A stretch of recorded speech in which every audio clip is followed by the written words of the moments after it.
Naam, salamu zetu za dhati zipate kuwafikieni wapenzi watazamaji wa Kibenge TV popote mlipo. Matumaini yetu mko salama salimini na mnaendelea vizuri kabisa, na wacheni tuwakaribisheni kusikiliza awamu ya kwanza ya matangazo ya habari za matukio ya kila siku kwa yale yanayojiri katika nchi ya Jamhuri ya Kidemokrasia ya Kongo, hususan katika sehemu yake ya mashariki ambako hali ya usalama bado ni tete kufuatia migogoro na mizozo za kivita zinazoendelea mara kwa mara. Na tukianzia mkoani Kivu Kaskazini, ni katika muktadha ama konteksti ya vita vya M23 ndipo mamlaka za Kinshasa zimekuwa zikisisitiza mara kwa mara kwamba kundi hilo la wahasi haliwezi kudumu kwa muda mrefu bila msaada wa moja kwa moja wa jeshi la Rwanda. Tangu kuondoka kwa kikosi cha jeshi la ulinzi la Rwanda RDF kilichokuwa kimewekwa Kanyaru katika wilaya ya Masisi tarehe 16 Februari mwaka 2026, kikosi ambacho kilikuwa kikifanya operesheni hasa katika sekta ya Katoi, hali ya kijeshi uwanjani inaonekana kubadilika kwa haraka. Wapiganaji wazalendo wamefanikiwa kuwafurusha wahasi wa M23 kutoka eneo hilo, wakirejesha udhibiti wa vijiji kadhaa kuanzia Ijumaa. Na jana Jumamosi tarehe 21 Februari mwaka 2026 pia walitoa tena vijiji vya Bukumbirire, Nyekigano na Kawele vilivyopo katika kundi ama grupema ya M-Kibabi.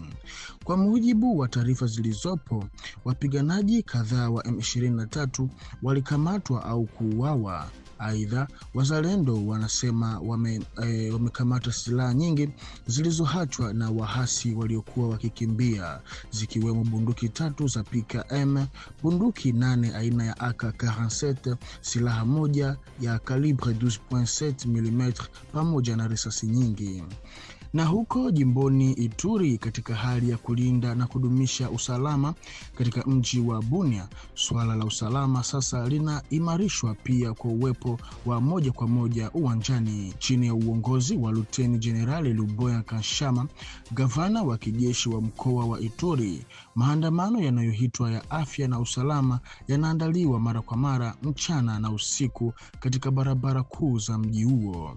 Kwa mujibu wa mamlaka za mkoa, hatua hizi zinalenga kuimarisha uwepo unaoonekana wa vikosi vya ulinzi na kuhakikishia wananchi usalama katika mazingira ambayo bado yana changamoto za kiusalama. Kwa kutembelea maeneo muhimu hasa katika saa zinazochukuliwa kuwa nyeti, gavana wa kijeshi analenga kuonyesha dhamira ya jeshi katika kulinda raia. Zaidi ya ishara ya kawaida, maandamano haya yanaelezwa kuwa ni njia ya kuimarisha ukaribu kati ya jeshi na wananchi. Kwa upande mmoja, yanasaidia kuinua ari ya wanajeshi kupitia uongozi wa moja kwa moja uwanjani, na kwa upande mwingine yanaimarisha imani ya wakazi kwa mamlaka za kijeshi. Viongozi wa mkoa wanaamini kuwa mkakati huu unachangia polepole kurejesha hali ya utulivu, jambo linalosaidia shughuli za kiuchumi na maisha ya kila siku ya wananchi. Katika mkoa ambao umekuwa ukikabiliwa na changamoto za mara kwa mara za kiusalama, mamlaka zinasema zitaendelea mkakati huu wa usalama wa ukaribu kwa muda mrefu kwa lengo la kuimarisha amani ya kudumu katika mkoa wa Ituri. Baada ya mkutano wa siku 10 uliofanyika katika kituo cha Kikatoliki cha Nganda, Waziri Mkuu Judith Suminwa aliongoza uwasilishaji wa ripoti ya serikali iliyoorodhesha jumla ya visa ama 17,015 vya ukiukaji wa haki za binadamu katika mji wa Goma Nord Kivu na Bukavu Sud Kivu, vinavyodaiwa kufanywa hasa na kundi la wahasi wa M23 AFC pamoja na washirika wake wa Rwanda RDF. Kwa mujibu wa ripoti hiyo, visa 15,769 vinahusu ukiukaji wa haki ya kuishi, visa 829 ni vya utekaji nyara na visa 417 ni vya mateso au vitendo vya kinyama. Hali hii imesababisha wimbi kubwa la wakimbizi, takriban watu milioni 7.4 wakiwa wameyakimbia makazi yao ndani ya nje ya nchi. Waziri mkuu alieleza kuwa ripoti hiyo ni ya kuaminika na thabiti, akitangaza kuwa itatumika kama msingi wa kampeni ya kimataifa ya kuanzishwa kwa mahakama ya kimataifa ya makosa ya jinai kwa uhalifu uliofanyika nchini DRC, pamoja na kutambuliwa kwa kile alichokiita mauaji ya kimbari dhidi ya Wakongomani. Aliahidi kwa msisitizo kwamba watachukua hatua kuhakikisha haki inatendeka, huku akitoa wito wa mshikamano wa kitaifa katika mapambano dhidi ya hali ya kutoadhibiwa kwa wahalifu. Wakati huo huo, waziri wa haki za binadamu Samuel Mbemba pamoja na tume ya taifa ya haki za binadamu CNDH walisisitiza dhamira yao ya kuendelea kukusanya ushahidi na kusimama kidete kuwatetea waathirika. Na tukijielekeza jimboni Kivu Kusini, mpaka uliokuwa umefungwa kwa takriban miezi miwili kufuatia uvamizi wa mji wa Uvira na waasi wa M23 AFC unatarajiwa kufunguliwa tena kuanzia wiki ijayo kwa mujibu wa mamlaka husika. Gavana wa Kivu Kusini Jean-Jacques Purusi Sadiki alikuwa tayari kutangaza hivi karibuni kurejea kwa shughuli za mpakani katika muda wa karibu. Kufunguliwa huku ni matumaini mapya kwa wakimbizi wengi wa Kongo waliokwama nchini Burundi katika kipindi chote cha kufungwa kwa mpaka. Hatua hii itawapa fursa ya kurejea makwao na kujinasua kutoka katika hali ngumu ya maisha walioishi tangu walipokimbia makazi yao. Na tukisalia hapo hapo mjini Uvira, mji huo ulizindua rasmi kazi za kijamii zijulikanazo kama Salongo ya siku ya jana Jumamosi tarehe 21 Februari mwaka 2026. Hafla hiyo iliongozwa na naibu meya Kifara Kapenda Kiki na ilifanyika katika mtandao mzima wa barabara za mji, ikiashiria mwanzo wa uhamasishaji mkubwa wa wananchi kwa ajili ya usafi na usafi wa mazingira.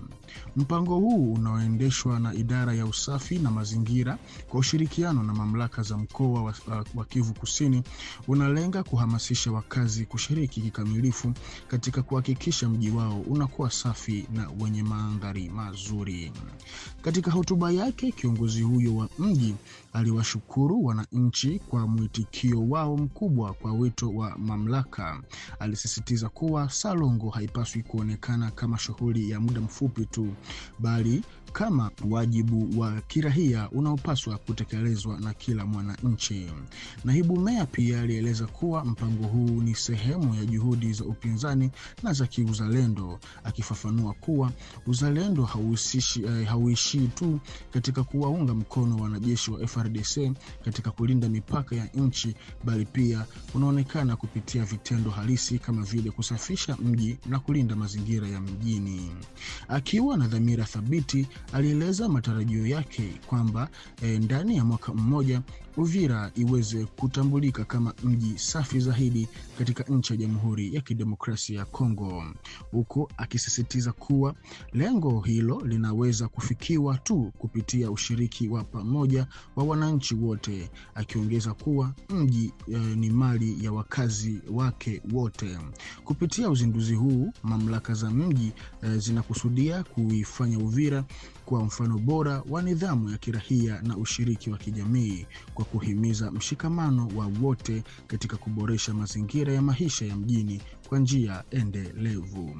Na kwa taarifa hii, mpenzi mtazamaji wa Kibenge TV, ni kwambako tunakwenda kuweka nukta kwa awamu ya kwanza ya matangazo ya habari za matukio ya kila siku kwa yale yanayojiri katika nchi ya Jamhuri ya Kidemokrasia ya Kongo.